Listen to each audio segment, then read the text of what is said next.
Hi guys, and welcome to Total Technik. Today we're back working on the Audi Q7, and in this video we're going to be showing you what the process is for adjusting either the camber or the toe on the rear of the vehicle.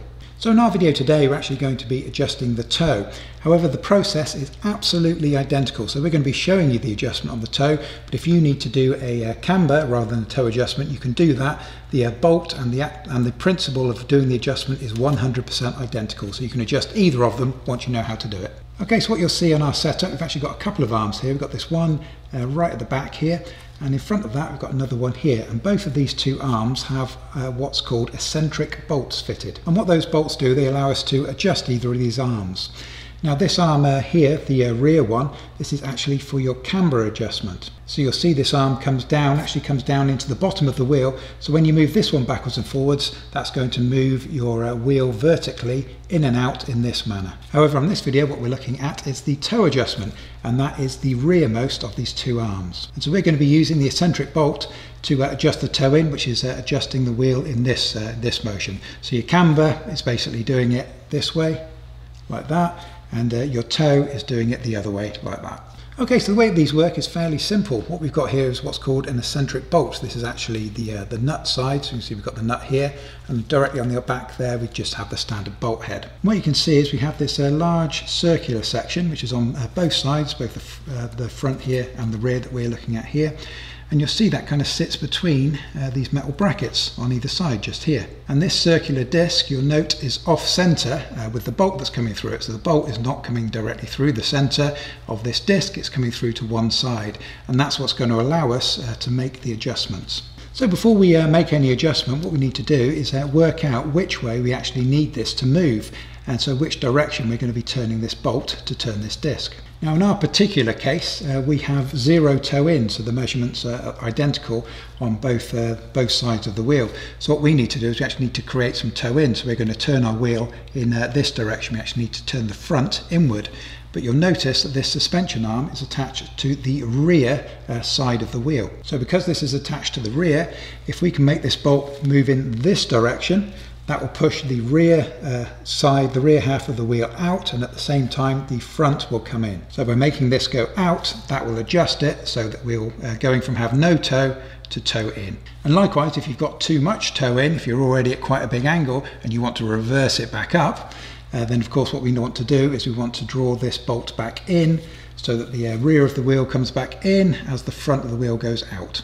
So the logical question is, which way do we turn this bolt to make this suspension arm move this way or this way? So the easiest way to think of this is to look at the bolt itself and just think, is actually physically this bolt that I want to move either that way or that way. And so for example, if I were to turn my disc here in an anti-clockwise direction, then this large section would come down and that would actually push my bolt that way. And so because my wheel is perfectly even at the moment, if I were to go that way, that would pull that in, and so I'd actually be going toe out. So that's not the direction that I want to go. So for our example, we need this bolt to move outwards so that we get that toe in. So to allow this bolt to move in this direction, we need to make the gap here smaller. So we're going to be turning in a clockwise direction, so the gap will be smaller here, and the whole thing will shift in that direction, and that will create toe in. So because these haven't been adjusted for a long time, they like to be a little bit sticky, so I'm going to put some penetration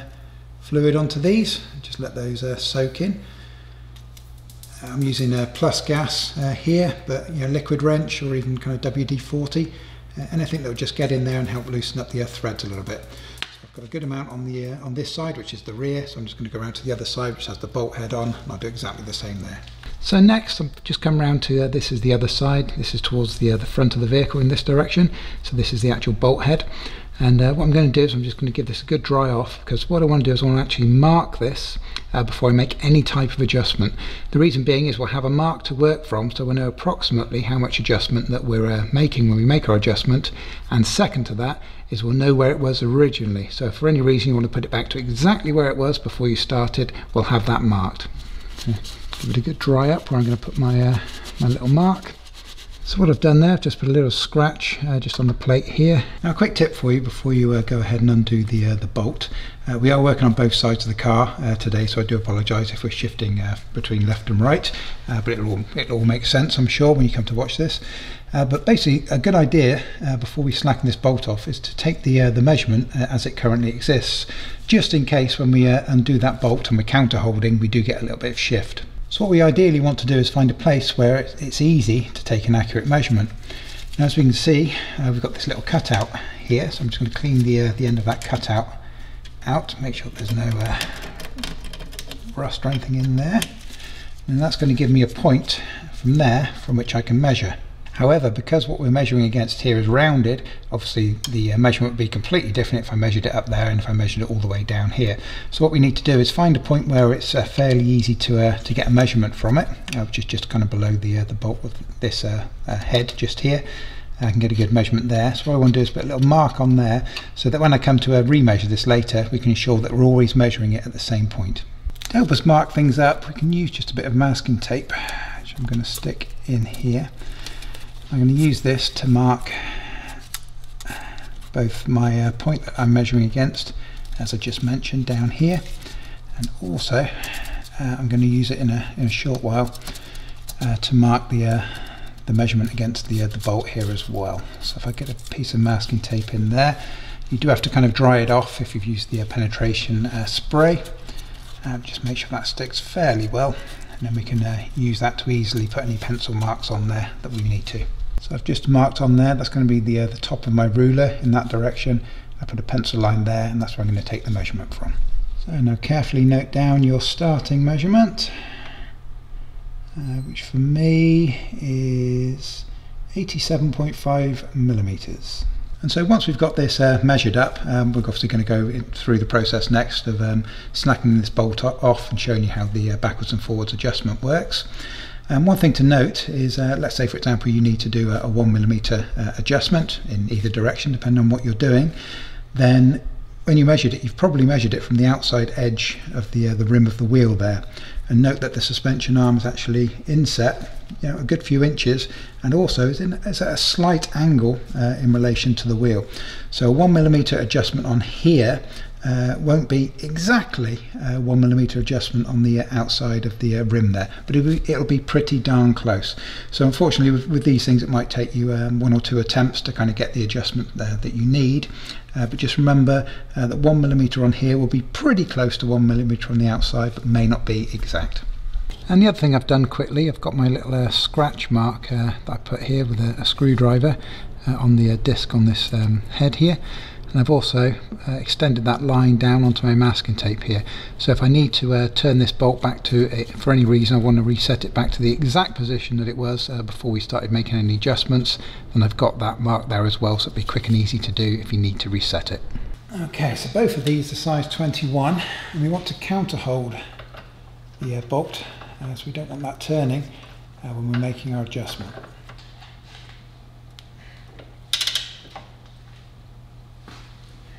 Now when you do this, you'll probably not need the counter hold, but you should put it there anyway, just in case it wants to move when you're undoing this nut.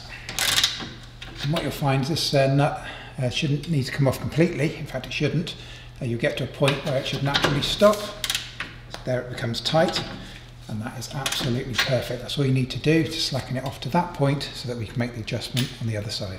So we need to double check now which direction we want to turn this to give us the correct adjustment for our wheel. And our suspension arm here is attached to the rear of the wheel.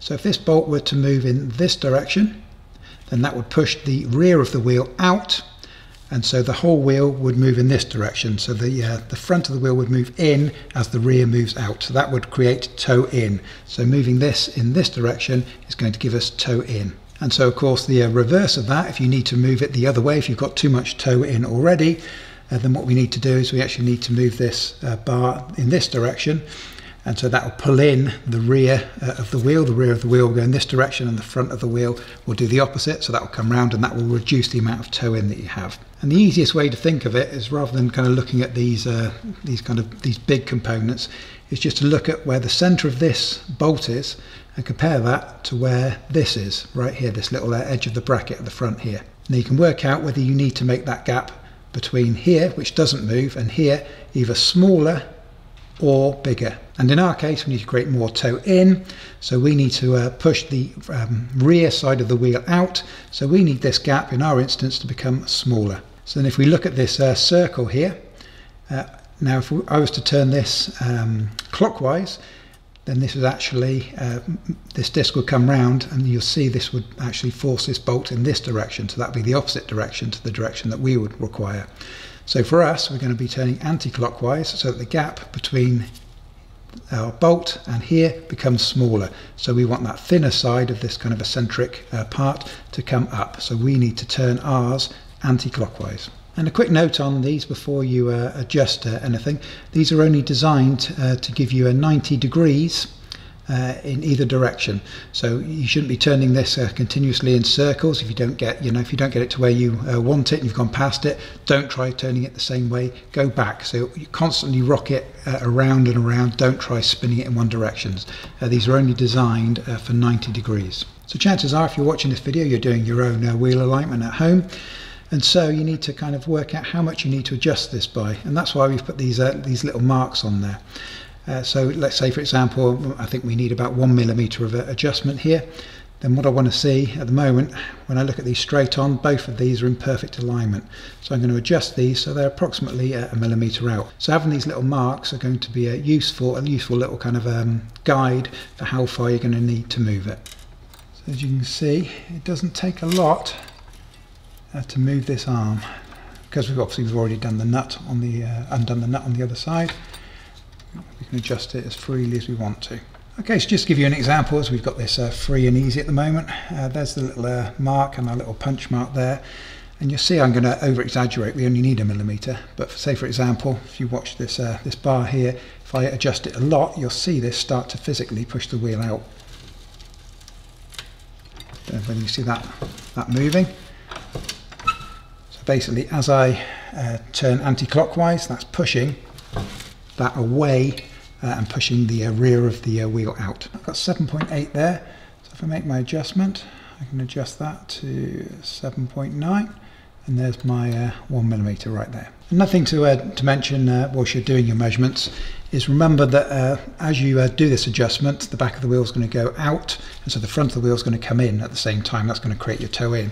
So if you adjust it by 1 millimeter in that direction, this side's also going to move 1 millimeter at the same time, and so you've got a difference of 2 millimeters. So it's very important when you do your calculations, is effectively you need to move them in half. So if you know how far you need to move it to get an adjustment, remember that when you do this, it moves on both sides at the same time. So now we need to do our nut back up, and of course we are going to counter hold, and we want to be sure that our adjustment doesn't move.